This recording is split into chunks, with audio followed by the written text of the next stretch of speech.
Day 10 of answering past board exam problems per day at ito naman ay sinubmit ng isa sa mga followers natin na galing daw sa ME Boards. And it says a man standing on a 48.5 meter high building has an eyesight height of 1.5 meters from the top of a building, took a depression reading from the top of another nearby building and nearest wall, which are 50 degrees and 80 degrees respectively. Find the height of the nearby building in meters. The man is standing at the edge of the building and both buildings lie on the same horizontal plane.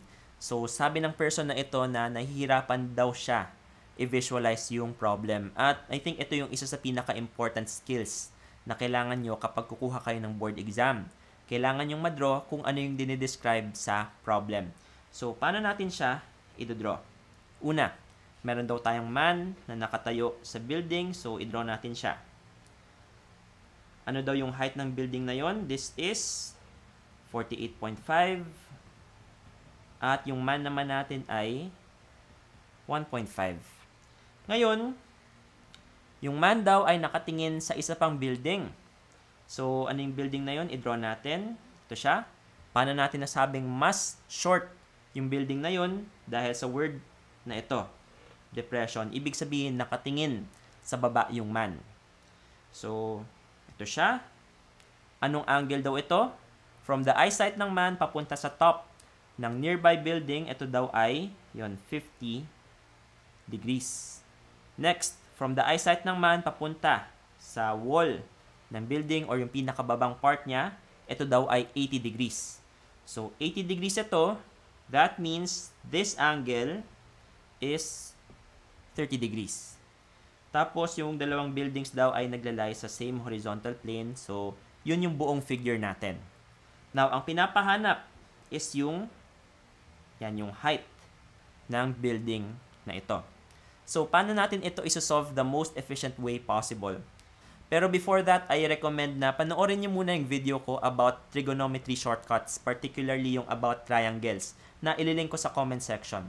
Kasi gagamitin natin dito yung concepts na diniscuss ko sa video na yon. Okay, so ano yung unang step natin dito?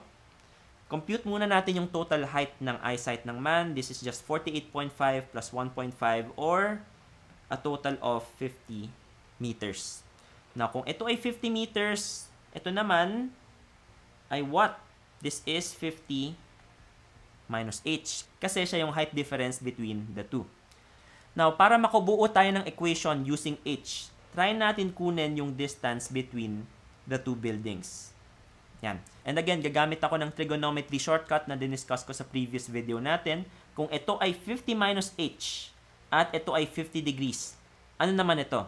This is 50 minus h over tangent 50. Okay, next. So, saan naman siya equal? Kung ang total height nito ay 50 at isosolve pa rin natin yung distance between the two buildings, this is 50, this is 50 over tangent 80. And yun lang yun. Nakabuo na tayo ng equation with just one unknown at pwede na natin siyang i-shift solve using recalculator. So, meron tayong 50 minus x over tangent 50 is equal to 50 over tangent 80. Now, importante ulit dito yung initial guess. Ano yung initial guess na gagawin natin? Since 50 meters ito and yung height na tinatanong sa atin is a little bit less than that, try natin mag-input ng, let's say, 45.